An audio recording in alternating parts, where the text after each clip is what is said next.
महामहिम राज्यपाल महोदय ने जो अभिभाषण यहाँ प्रस्तुत किया है, 2023 में आम चुनाव के बाद भारतीय जनता पार्टी की सरकार राजस्थान प्रदेश में ही नहीं, मध्य प्रदेश में भी बहुत भारी बहुमत से और छत्तीसगढ़ में भी भारतीय जनता पार्टी की सरकार बनी है और डबल इंजन की सरकार कैसी होती है, क्या काम करती है, ये तो आने वाला समय बताएगा। पर मैं मेरे प्रतिपक्ष के माननीय सभी सदस्यों से पूछना चाहती हूँ कि आपने तो बहुत बढ़ चढ़ करके, अभी क्वेश्चन आवर चला, उसमें मोबाइल फ़ोन के वितरण की बात कही गई कि कितने बांटोगे कि नहीं बांटोगे। आपने अपना जो घोषणा पत्र था, उस घोषणा पत्र के कितने वादे आपने पूरे किए हैं, शायद उसको उठा करके देख लेते तो आप ये समझ पाते कि हमने क्या किया और क्या नहीं किया और कितना जनता को बेवकूफ़ बनाया। अभी माननीय हमारे मंत्री महोदय ने सवाल का जवाब दिया कि कितने बेरोजगारों को आपने बेरोजगारी भत्ता दिया, लेकिन आपने 2 लाख की कैप उसमें लगा दी और लगाने के साथ में उसमें एक काम और किया आपने कि कैप लगाने के साथ में प्रशिक्षण के नाम से, ट्रेनिंग के नाम से, इंटर्नशिप के नाम से एक नया नियम लागू कर दिया ताकि लोग बेरोजगारी भत्ते के लिए आवेदन ना करें। हम किसानों का संपूर्ण कर्जा माफ करेंगे, लेकिन पूरे 5 साल हो गए किसानों का कर्जा माफ नहीं हुआ। नेता प्रतिपक्ष महोदय, आप जब यहाँ बैठते थे तो आपकी भाषा क्या होती थी, आप वहाँ चले गए तो अब आपकी भाषा क्या हो गई। ये भाषा का जो अंतर है ना, ये जो भाषा का अंतर है वही आपको लेकर के डूबने वाला है। माननीय बैठे बैठे ना बोले। हरिमोहन जी माननीय बहुत पुराने सदस्य हैं, मैं आपका सम्मान करती हूँ, लेकिन बीच में इंटरप्ट करेंगे तो मैं भूल जाऊंगी कि आप मेरे से पुराने सदस्य हैं। हाँ, तो माननीय अध्यक्ष महोदय, कल इस माननीय सदस्य, फिर आप लोग भी बोलोगे तो फिर इधर इंटरव्यू कोई नहीं करे, जो बोल रहे हैं उनको बोलने दीजिए। ये माननीय, आप बोलने दीजिए, बैठिए। देखिए माननीय सदस्य, हर एक को बोलने के पूरा समय दूंगा, आप बोलिए। हाँ, मुझे आपने बहुत अच्छे से महसूस किया है, देखा है, जाना 20 सालों से, है ना, इसलिए जो मन में है वो जवाब पे है। मैं ऐसा नहीं करती हूँ कि मन में कुछ और है और जवाब पे कुछ और दिल से बोलती हूँ, भावना से बोलती हूँ, है ना। इसलिए मुझे आप प्लीज़, मुझे आप बाधा मत बने। इसलिए माननीय अध्यक्ष महोदय, सबसे पहले तो मैं संपूर्ण सदन को, संपूर्ण राजस्थान को, पूरे देश भर को इस बात की बधाई देना चाहती हूँ कि कल 500 वर्षों की उस लड़ाई के बाद में वो शुभ दिन आया है, वो महत्वपूर्ण दिन आया है, जिसमें सियावर रामचंद्र की अयोध्या में स्थापना हुई, प्राण प्रतिष्ठा हुई। जय श्री राम नहीं बोलेंगे, नहीं बोलेंगे, लेकिन कांग्रेस ने तो उस निमंत्रण पत्र को ही ठुकरा दिया जिस निमंत्रण पत्र में उनको बुलाया गया था। माननीय अध्यक्ष महोदय, आज मैं सिर्फ आइडियोलॉजी की बात करूंगी और कुछ बात नहीं करने वाली हूं। ये योजनाएं तो आइडियोलॉजी से बनती हैं और उसी धरातल पर हम काम करते हैं। माननीय अध्यक्ष महोदय, स्वतंत्रता संग्राम के समय जब हमने स्वतंत्रता संग्राम लड़ा, जब हमने स्वतंत्रता के लिए लड़ाई लड़ी, तब हमने बोला, मैंने, आपने नहीं बोला, मैं शब्द बहुत चुन चुन के बोलती हूँ, हमने, इसलिए कांग्रेस तो सिर्फ अपना ही बोलती है कि हमने ही लड़ी है, हमने अपने आप ही लड़ी है। कांग्रेस सिर्फ अपने आप को ही श्रेय देती है, जबकि ये मालूम नहीं है कि कांग्रेस की स्थापना तो एओ ह्यूम ने की थी, जो अंग्रेज अफसर था। हमारी नींव कहाँ है ये तो देख लो या उसको सुधार लो। अब तो समय आ गया, अब तो जागरण का अवसर आ गया, उसको ठीक कर लो, नहीं तो आप जनता से मिट जाओगे, खत्म हो जाओगे इस भारत देश से। हाँ, इसलिए माननीय सभापति अध्यक्ष महोदय, मैं निवेदन कर रही थी स्वतंत्रता संग्राम के आंदोलन का ये स्वतंत्रता संग्राम का आंदोलन जिस मूल लक्ष्य को लेकर के लड़ा गया, वो मूल लक्ष्य था कि हम राम राज्य की स्थापना करेंगे। क्यों टीकाराम जी? यही था ना। इतिहास तो बदल नहीं सकते। आपने बहुत कोशिश करी, वामपंथियों से इतिहास लिखवाया, गलत इतिहास पढ़वाया, युवा पीढ़ी को बर्बाद किया, उसमें बौद्धिक रूप से उनके दिमागों में ये भरा गया। लेकिन इसके बावजूद भी भारत के कण कण में राम समाया हुआ है, कण कण में, कतरे कतरे में राम समाया हुआ है। इसलिए आप उसको मिटा नहीं सकते, खत्म नहीं कर सकते। मैं तो इतना ही पूछ रहा हूँ, कल से पहले भगवान राम नहीं थे क्या? कल से पहले नहीं थे? हाँ, आप तो बोल ही नहीं सकते इस बारे में। हाँ, राम तो आपके, देखिए, इसलिए मैं आपको कहती हूँ कि राम हमारे कण कण में बसाए हुए हैं, कण कण में बसे हैं, रोम रोम में बसे हैं। इसलिए राम राज्य की स्थापना, ये राम जी के राज्य की सिर्फ एक व्यक्ति के राज्य की स्थापना की बात नहीं है। हाँ, ये जो मूल दस्तावेज बना है ना, वो इसी पे। माननीय सदस्य महोदय, आपका नंबर आया तब बोलना। आप ये जो मूल दस्तावेज वो बोल रहे हैं, आप सुनो।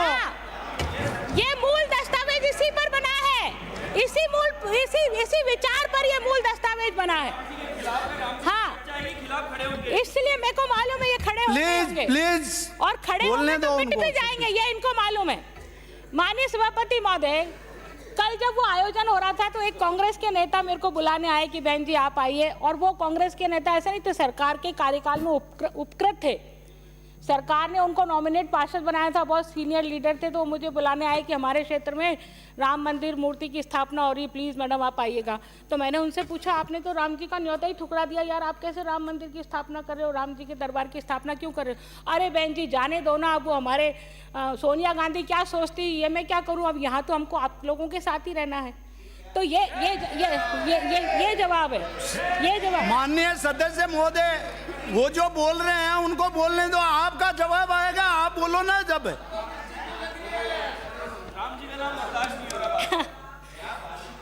हाँ, आप सदन के मेंबर नहीं है, उनका नाम यहाँ पे नहीं ले सकते, और आप अभिभाषण पे बोल लेना, अभिभाषण पे देना, आपको रोके तब ना। सभापति जी, जो सदन का मेंबर नहीं है, बाहर का है, उसका नाम नहीं आ सकता। जो आप उसको एक्सपेंस जो कराइए। सदन का मेंबर नहीं है वो नाम काट देना। हाँ, और ये उसके बारे में ना बोले। आप अभिभाषण पे बोलिए ना। हाँ, चलिए मैं बोलती हूँ। माननीय सदस्य महोदय, जो सदन का मेंबर नहीं है उसका नाम ना पुकारे। माननीय सभापति महोदय, चलिए मैं बोलती हूँ चलिए। तो भी शुरुआत है, हमारा सदस्य बोल रहे हैं, प्लीज मंत्री महोदय। मैंने तो इनकी बात की थी, इनकी सच्चाई बयां की थी कि नीचे क्या दर्द है लोगों में, समझो भाई, नहीं तो खत्म हो जाओगे। माननीय सभापति महोदय, क्या सोनिया जी को नेता नहीं मानते क्या आप? माननीय सभापति महोदय, मैं अपना विषय शुरू कर रही थी कि पिछले 5 साल की कांग्रेस की सरकार, राम राज्य क्यों बुरा लगता है, राम राज्य की भाव क्यों बुरा लगते हैं, कि विचार क्यों बुरे लगते हैं। एक उदाहरण देती हूं मैं माननीय सभापति महोदय। उदयपुर में कन्हैया कुमार की हत्या हुई।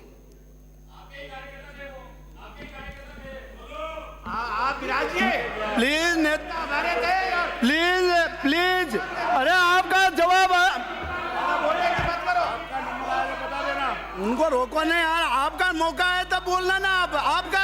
आपका जब मौका है तब बोलना। आप जब बोलेंगे तो मैं इतने इससे भी ज्यादा खड़े होके बोलूंगी। आप जब बोलेंगे तो मैं इससे भी ज्यादा खड़ी होके बोलने की क्षमता रखती हूँ, बोलूंगी। प्लीज सदस्य आपका मौका है तब बोलना।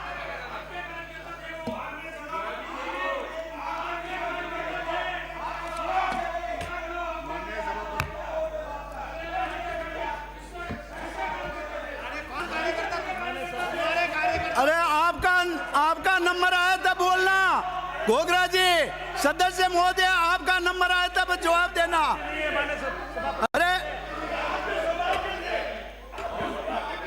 अरे इसलिए माननीय सभापति महोदय, इसलिए माननीय सभापति महोदय, जब वो आपके कार्यकर्ता थे कि नहीं थे? सदस्य महोदय, कार्यकर्ता थे कि नहीं थे? बोले आप बैठिए ना, आप बैठिए, आपके कार्यकर्ता थे? आप बैठिए, आप बैठिए, आप बैठिए यहाँ आसन आप से दोनों के सर्टिफिकेट कौन थे? पार्टी का जांच चल रही है। मफलर डाले हुए थे, सदस्य, उनके सदस्य फोटो महोदय, छपे हैं। सदस्य सदन में ऐसे Please! मिसगाइड करना उचित नहीं है माननीय सदस्य। प्लीज प्लीज विराजिए, विराजिए। तो बैठ जाओ, मैं बोल। हाँ हाँ सदस्य बोलिए, अनिता जी माननीय बोलिए। सभापति महोदय, या तो आप हाउस को ऑर्डर में ले आइए तो हम बोल देंगे लगातार, हम रुकने वाले नहीं हैं। पर माननीय सभापति महोदय, मैं इतना बताना चाह रही हूँ कि राम राज्य की स्थापना के लिए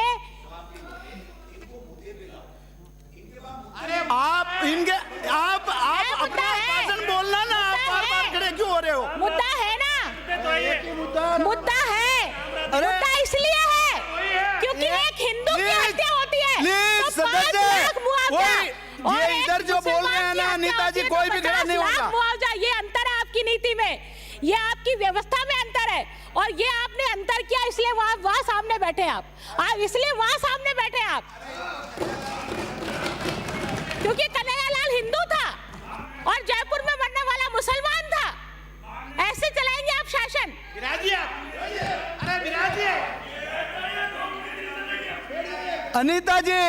अनिता जी सिर्फ आसन को संबोधित करो, उधर आप कोई उसको ऑर्डर में ले आइए। उधर आप बोलो ही मत, आप तो इधर संबोधित करो। मैं इतना नहीं बोलूंगी, पर बोलना पड़ता है ना, जब दर्द होता है तो बोलना पड़ता है। आप आसन को संबोधित करो, आपको बोलना है तो परमिशन लेके बोलिए। सदस्य नेता प्रतिपक्ष जी, उनको बोलो बिठाओ। एक मिनट, माननीय सब, अब बैठिए, आप बैठिए, बैठिए, बैठिए, आप बैठिए ना। माननीय सभापति महोदय, मेरी बात सुनिए। आप इस प्रकार से सदन आप कैसे चलाना चाहते हैं, मेरी समझ से बाहर है। हम पूरा कोऑपरेट कर रहे हैं, लेकिन आपके माननीय सदस्य जिस प्रकार की भाषा और लैंग्वेज यहाँ इस सदन के अंदर, आप यही पढ़ लीजिए, आपके पीछे क्या लिखा हुआ है यही पढ़ लीजिए, किस विषय पे बात कर रहे हैं। इनको अभिभाषण आप बात सुनिए, मेरी बात सुनिए। ऐसा नहीं है कि जो मर्जी बोलेंगे, आप अभिभाषण पे बोलिए, हम कोऑपरेट करेंगे। अनिता जी आप इधर आमने सामने मत करो, आसन को संबोधित करके अपनी बात रखिए। माननीय सभापति महोदय, जब मैं बोल रही हूँ तो मैं किसी की भावनाओं को ठेस पहुंचाने का काम नहीं कर रही हूँ, परंतु आप बीच में बोलेंगे तो फिर ऐसा ही होगा, आप बीच में बोलेंगे तो ऐसा ही होगा। मैं निवेदन कर रही थी, मैं विचार पर बात करना चाह रही थी कि आपका विचार क्या है। आपका विचार है भारत को तोड़ो, टुकड़े टुकड़े गैंग के आधार पर। इसलिए आपने राम को हटाया, राम के विचार को हटाया, क्योंकि आप टुकड़े टुकड़े भारत के करना चाहते थे। आपने किया टुकड़े टुकड़े भारत को, हिंदुस्तान और पाकिस्तान आपने किया। हाँ, तकलीफ है आपको। महोदय, आपका जब नंबर आया तब आप बात करना ना। हाँ, करेंगे बात, क्यों नहीं करेंगे। आपने टुकड़े टुकड़े गैंग को तकलीफ हो रही है। राम के नाम को नहीं लेना चाहते ना, कांग्रेस के सदस्य सुनना नहीं चाहते। मैं राम के लिए इसलिए बोल रही हूँ कि राम के राज में राम उत्तर से दक्षिण तक है, पूरब से पश्चिम तक है, लेकिन आपने उसको तोड़ने का काम किया, उस संस्कृति को तोड़ने का काम किया, उस पूरे विचार को तोड़ने का काम किया जो एकजुटता के सूत्र में भारत को पिरोने का काम करते हैं। और इसलिए आप राम को नहीं जानना चाहते, इसलिए आप राम को नहीं सुनना चाहते, इसलिए आप राम के विचार को जीना नहीं चाहते। आप संविधान के खिलाफ जा रहे हैं, आप संविधान के खिलाफ जा रहे हैं।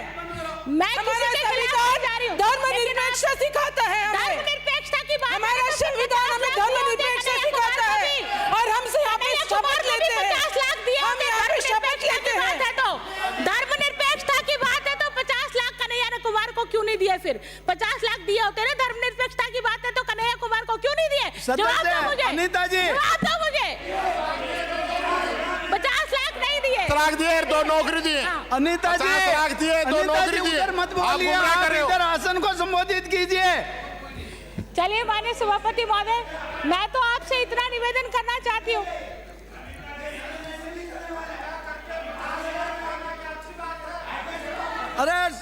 विराजिए। अरे अरे आप विराजिए ना, सदस्य बोल रहे हैं ना आपके।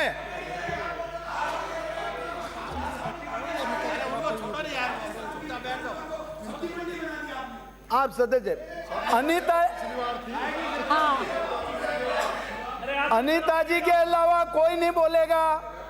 बोलेंगे तो मेरे को कुछ न कुछ और निर्णय लेना पड़ेगा। आप भी आप बैठो ना यार, आप विराजिए ना, आप विराजिए ना, आप विराजो ना, आप विराजिए, आप विराजिए। बैठिए, ऐसे धमका रहे हो आपके आसन को धमका रहे हो, आप आसन को धमका रहे हो। अनीता जी के अलावा कोई बोलेगा तो कोई अंकित नहीं होगा, कोई अंकित नहीं होगा, केवल अनीता जी बोलेंगे। हाँ अनीता जी। ऐसे ऐसे ऐसे नहीं चलेगा। क्या कर रहे हो? कैसे नहीं धमका? सदन में आप धमका रहे हो। माननीय सभापति महोदय, राम का नाम लेते ही कुछ सदस्य नीचे सीट से खड़े हो जाते हैं। बार-बार राम का नाम लेते हैं, राम का नाम आदरणीय आदरणीय डोटासरा जी, तसल्ली रखो। थोड़ा सुनने की क्षमता रखो। अरे आपको कितनी बार बोलना पड़ेगा? आसन है, जब कहता है कि भाई नेताजी बोलेंगे तो कम से कम आप तो मत बोलो ना। जो अरे वो बैठ गए ना, आप बैठिए, विराजिए, आप विराजिए, आप विराजिए। आपकी सदस्य बोल रही है, अच्छी बात कर रही है तो उसको सुनो। और आपको भी अगर कोई इनका जवाब देना तो आपका नंबर आए तब बोलना, बीच में डिस्टर्ब मना करे। आप विराजिए, आप बीच में डिस्टर्ब ना करें, आपका नंबर आए तब आप उसका जवाब दे देना।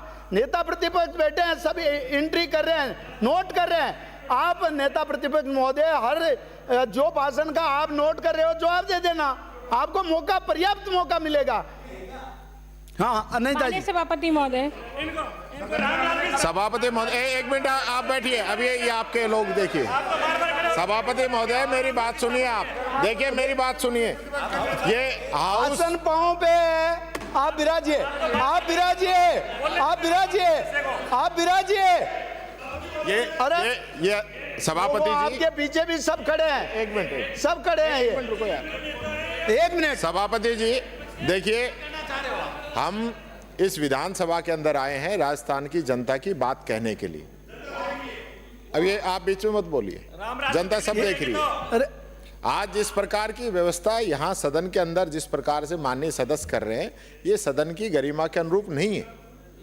हर व्यक्ति का अपना धर्म है, अपनी बात आप कहिए, कोई मना नहीं करता, कोई मना नहीं करता। लेकिन जिस प्रकार से, या तो आपकी तैयारी नहीं है माननीय सदस्य के अभिभाषण पे, इसलिए इधर उधर की बात कर रहे हैं। आप अभिभाषण पे बोलिए, हम सुनेंगे, पूरा सुनेंगे, पूरा कोऑपरेट करेंगे, और जब हमारा नंबर आएगा हम जवाब भी देंगे। लेकिन इस प्रकार से सदन को सब्जी मंडी नहीं बनने देंगे, हम बता देते हैं आप लोगों को। विराजिए, हाँ विराजिए, बामणिया साहब विराजिए।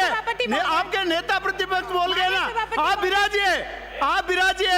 आपके नेता प्रतिपक्ष बोल रहे हैं, आप विराजिए, आप विराजिए, आप विराजिए, आप विराजिए, आप विराजिए, आप विराजिए। अनीता जी बोलिए। माननीय सभापति महोदय, धर्मनिरपेक्षता हमारे संविधान में उल्लेखित है कि हम धर्मनिरपेक्ष राज्य की स्थापना करेंगे और सबको समान दृष्टि से देखेंगे। महामहिम राज्यपाल महोदय ने वो प्रस्तावना, संविधान की प्रस्तावना पढ़ी है और संविधान की प्रस्तावना की शपथ हम सबको दिलाई है। जब राज्यपाल महोदय ने संविधान की प्रस्तावना पढ़ी है, उस संविधान की प्रस्तावना में सबको नियम, कायदे, कानून, आप विराजिए ना, आप विराजिए, विराजिए, आप विराजिए। सब पर नियम, कायदे, कानून लागू होंगे।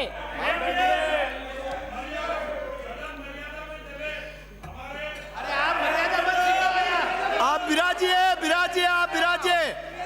अब तो मर्यादा का पालन कर दो। आपके प्रतिपक्ष नेता ने बोल दिया, फिर आप तो खड़े हो रहे हो। अरे यार, पैसा ऑर्डर में ले आएंगे तो बोलूंगी मैं। माननीय सदस्य, माननीय सदस्य, सदस्य अनीता जी, ऐसा कोई मतलब शब्द ना रहे जो किसी को हाथ पहुंचे। मुझे मालूम है आदरणीय माननीय सभापति महोदय, सिर्फ 5 साल के शासन में क्या क्या गलत काम हुए हैं, यदि वो भी नहीं बताया जाए और हम क्यों उधर बैठ गए और बीजेपी इधर क्यों आ गई वो भी नहीं सुनना चाहे, तो कोई आंखों का अंधा हो तो समझ में आता है, लेकिन कोई दिमाग से भी अंधा है। यदि वो दिमाग से भी अंधा बनना चाहता है तो मुझे उसको समझाने की जरूरत नहीं है। माननीय सभापति महोदय, हमने बार बार आग्रह किया कि आप न्याय करिए, सबके समान, सबके साथ न्याय करिए, लेकिन तुष्टीकरण की पराकाष्ठा इतनी ऊंची थी कि रामनवमी पर जुलूस नहीं निकलेगा, धारा 144 लगा दी गई है ना। रामनवमी पर जुलूस नहीं निकलेगा और साथ में डीजे नहीं बजेगा, वंदे मातरम। भगवान राम ने जब लंका जीत करके आए थे तो लक्ष्मण ने कहा था कि हमारी ये स्वर्ण लंका है, हम यहाँ रहते हैं। तो भगवान राम ने जो कहा था, जननी जन्मभूमि स्वर्गादपि गिरियसी, जननी जन्मभूमि से भी महान है। इसलिए हमने वंदे मातरम गा करके कि हमारी माँ है, जननी हमारी माँ है, ये वंदे मातरम स्वतंत्रता संग्राम के समय गाया गया। और उसके बाद में क्या हुआ स्वतंत्रता संग्राम के वंदे भारत गीत का? अब मैं बोलूंगी तो सदस्य चिल्लाएंगे, खड़े हो जाएंगे। कहूं दूं ना? वंदे मातरम गीत।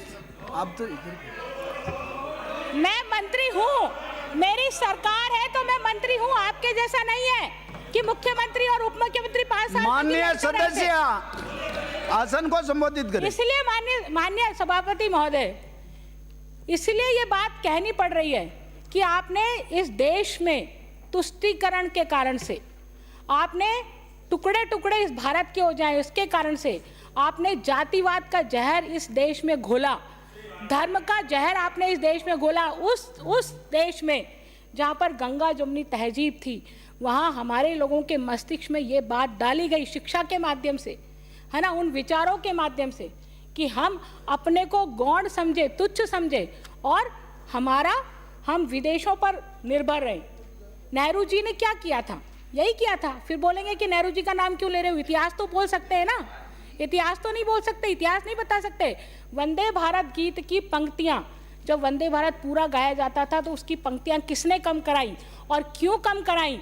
क्या भावना थी उसके पीछे, क्या कारण था उसके पीछे? ये अपने इतिहास में जाके देखो तो आपको पता पड़ेगा। इसलिए माननीय सभापति महोदय, मैं इतना निवेदन करना चाहती हूँ कि भारतीय जनता पार्टी के शासन की स्थापना प्रदेश में हुई है। हर वो वर्ग जिसके कारण से कांग्रेस शासन में वो वर्ग पीड़ित रहा है, चाहे वो किसान हो, चाहे वो युवा हो, चाहे वो मजदूर हो, चाहे वो महिलाएं हों। महिलाओं के कितने केस, हर दिन हर मिनट 18 महिलाओं के साथ बलात्कार की घटनाएं होना, और यहाँ के कैबिनेट मंत्री जिसके पास दायित्व था वो ये कहता है कि ये मर्दों का प्रदेश है, और वहाँ की महिला मंत्री हंसती है। जो वीरों की भूमि कहलाती है, जो प्रदेश, जो त्याग की भूमि कहलाती है, वहाँ पर एक कैबिनेट बहुत सीनियर अपने आप को कहने वाले मंत्री जी का ये बयान आता है, लेकिन कोई जवान बयान पर जवाब देने वाला नहीं होता है। और मुख्यमंत्री जी वहाँ जाकर के, उस तत्कालीन मुख्यमंत्री जी कहते हैं कि 54% महिलाएं जो है गलत केस दर्ज कराती है। 54% महिलाएं गलत केस दर्ज कराती है। शर्म करो। कौन, मुझे बताइए, इस राजस्थान में क्या है, इस हिंदुस्तान में महिला की अस्मिता सबसे बड़ा विषय है। महिला की अस्मिता, वो महिला अपनी अस्मिता की खिल्ली उड़ाएगी क्या केस दर्ज करा करके? संभ्रांत परिवार हो या किसी भी परिवार की महिलाएं हो, कभी कोई महिला इस प्रकार की बात को थाने लेकर के नहीं जाती है, ना ले जाके दर्ज कराती हैं। लेकिन इसके बावजूद भी मुख्यमंत्री जी का ये बयान पूरे प्रदेश की महिलाओं को शर्मसार करता है।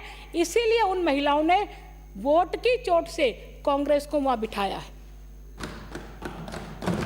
माननीय सभापति महोदय,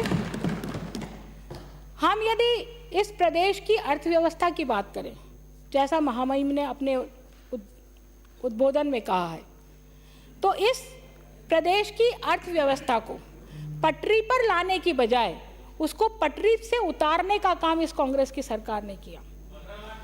और माननीय सदस्य और माननीय सभापति महोदय, 15 लाख तो क्या, इस देश में माननीय प्रधानमंत्री नरेंद्र मोदी जी के कारण से जो आम महिला के चेहरे पर जो खुशी आई है, चाहे उसको जन जन के खाता खोल के आई हो, चाहे उसको प्रधानमंत्री आवास के नाते से आई हो, चाहे आयुष्मान भारत के नाते से आई हो, चाहे उज्ज्वला गैस के माध्यम से आई हो, हमने कैसे झूठ बोलने का काम किया। उज्ज्वला गैस की सब्सिडी को माननीय मुख्यमंत्री जी ने कैंपों में रजिस्टर्ड करा करके उनके डाटा लेकर के और वो देने का काम किया। आयुष्मान भारत योजना के पैसों को चिरंजीवी नाम दिया गया और चिरंजीवी नाम दे करके उसको नए नाम से अपनी वाहवाही लूटने का काम किया। लेकिन प्रदेश की जनता समझदार है। और आप इधर उनकी तरफ मत देखो मैडम, आसन की तरफ देखो आप सदस्य महोदय। इंदिरा रसोई का उल्लेख आया है, अच्छा किया, मैं तो मेरे कागज में लिखा ही नहीं था, अच्छा हुआ उन्होंने नाम याद दिला दिया। माननीय सभापति महोदय, 2013 से 18 के बीच में भी मैं इस सदन की सदस्य थी और उस समय कुछ माननीय सदस्य वहाँ के भी उस समय में थे। उस समय वसुंधरा जी ने अन्नपूर्णा रसोई के नाम से रसोई चालू की, है ना, हाँ, अन्नपूर्णा रसोई के नाम से रसोई चालू की और उस रसोई को 4 साल तक कांग्रेस की सरकार ने बंद रखा, 4 साल तक बंद रखा।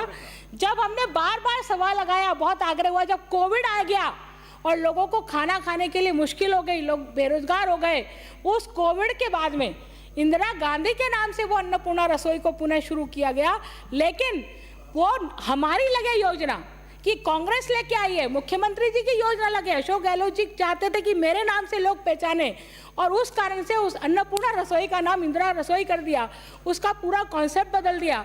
और उसका कारण ये रहा कि इतना भ्रष्टाचार उस इंदिरा रसोई में हुआ कि वहाँ कोने में जा करके उनको स्थायी स्ट्रक्चर देने के नाते से ऐसी दूर दूर वो रसोइयाँ बन गई कि लोगों ने उसका लाभ नहीं उठा पाए और आज भी वो रसोई बंद होने के कगार पर है। ये इंदिरा रसोई का ये पूरा ब्यौरा है जो मैं आपको बता रही हूँ। माननीय सभापति महोदय, ना केवल महिलाएं बल्कि वो युवा जिसने इस सरकार को वोट देकर के चुना था, वो युवा चाहता था कि पारदर्शी तरीके से एग्जाम होंगे, लोगों को रोजगार मिलेगा, लोगों को नौकरियां मिलेंगी। लेकिन एक भर्ती परीक्षा नहीं, 2 भर्ती परीक्षा नहीं, 3 नहीं, 24 भर्ती परीक्षाओं के पेपर लीक हो जाना, पेपर आउट हो जाना। अभी तो राजीव गांधी मित्रों की बात कर रहे थे क्वेश्चन आवर में, माननीय साथीगण मेरे, ये राजीव गांधी स्टडी सर्किल के लोगों ने बाड़ी खेत को खाने लग गई थी। राजीव गांधी स्टडी सर्किल के लोगों ने ही उस 3rd ग्रेड टीचर शिक्षा की भर्ती के एग्जाम को लीक कर दिया, इन्हीं के लोगों ने लीक किया और 27 लाख से ज़्यादा लोग उस परीक्षा में बैठे थे और उस परीक्षा को पूरी तरह से फेल करने का काम किया। इनके लोग उन कारोबारियों से मिले हुए थे, उन माफियाओं गैंग से मिले हुए थे और उसके कारण से 24 भर्ती परीक्षा लीक हुई और करोड़ों बेरोजगार युवकों का सपना टूट गया और वो भर्ती परीक्षाएं पारदर्शी तरीके से नहीं हो पाई। तो युवाओं की बात करें तो भी यही स्थिति, महिलाओं की बात करें तो भी यही स्थिति, किसानों की बात करें तो भी यही स्थिति। और यदि ये टीकाराम जूली जी नेता प्रतिपक्ष बन करके बैठे हैं, है ना, श्रमिक योजनाओं का जब हम सवाल पूछते थे कि आप बेटियों को कब दोगे, मजदूरों की बेटियों को कब दोगे, तो हम देंगे। पूरे 5 साल निकल गए लेकिन इन्होंने एक योजना का लाभ उन बेटियों को न दिया, न मजदूरों को दिया और इस कारण से वो प्रदेश के मजदूर वर्ग का भी वही हाल हुआ जो ये कांग्रेस की सरकार करना चाहती थी। माननीय सभापति महोदय, जब प्रदेश में कांग्रेस की सरकारें बनी हैं, उस समय कांग्रेस ने सिर्फ भाई भतीजावाद और तुष्टीकरण की नीति को अपने सर्वाधिक महत्व दिया है। तुष्टीकरण की नीति के साथ साथ इनका राष्ट्रीय विचार भी है कि इस पूरे भारत के वैचारिक आंदोलन को कैसे रोका जाए, भारत के विचार को कैसे दबाया जाए, भारत के विचार को कैसे कुंठित किया जाए और धर्मनिरपेक्षता के रूप में उनको मस्तिष्कों में कैसे भरा जाए, कैसे डाला जाए। इसलिए मैं सिर्फ इतना निवेदन करती हूँ आपसे कि जो नई सरकार बनी है वो निश्चित रूप से इस प्रदेश में सभी वर्गों के लिए समान रूप से कार्य करने के लिए संकल्पबद्ध है और न केवल संकल्पबद्ध है बल्कि आर्थिक दृष्टि से, सामाजिक दृष्टि से सबके लिए समान नियम हो, सबके लिए समान कार्य हो और सब समानता से आगे बढ़े। महिलाएं हों, चाहे बच्चे हों, चाहे सरकारी कर्मचारी हों, उन सबको एक साथ न्याय मिले। ये कार्य भारतीय जनता पार्टी के शासन में होने वाला है। इसलिए मैं राज्यपाल महामहिम राज्यपाल महोदय के अभिभाषण पर इतना ही धन्यवाद देते हुए अपनी बात को पूरा करती हूँ। बहुत बहुत धन्यवाद।